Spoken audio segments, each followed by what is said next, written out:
मुंबई महापालिकेच्या पहिल्या महासभेमध्ये गोंधळ झाल्याचं पाहायला मिळाले। अमेय घोलेंच्या निवडीच्या घोषणेवेळी सभागृहामध्ये गदारोळ झाला।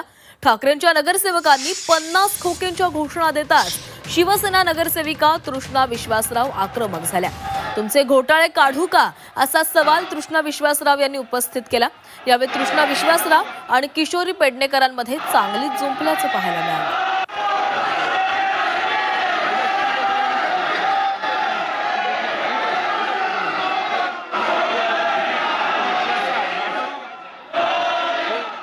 गदारोळ म्हणजे तुम्हाला सगळ्यांना माहितीच आहे की विरोधी पक्ष म्हटला की विरोधी पक्ष काय बोलतो हे तुम्हाला माहिती आहे। मी ते बोलून दाखवणार नाही।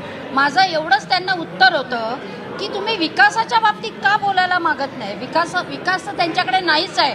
कारण सन्माननीय आमचे उपमुख्यमंत्री शिंदे साहेब यांनी विकासच केलेला आणि विकासामुळे आज आम्ही निवडून आलेलो आहोत। पूर्ण एकता राहिली नाही आहे त्यांच्यात। जे आम्ही बघतो की समोरच्या बाकांवरती बसून आपापसात भांडणं चालू आहेत।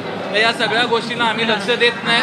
त्यांना जे काही घोषणा द्यायच्या त्या देऊन द्या। यापुढे आम्ही त्यांना उत्तर देणार नाही। आणि जर खोके काढायचेच झाले तर त्यांनी त्यांचे जिल्हा प्रमुख संदीप गिरे यांना विचारावं की बाबा किती घेतलेस ते।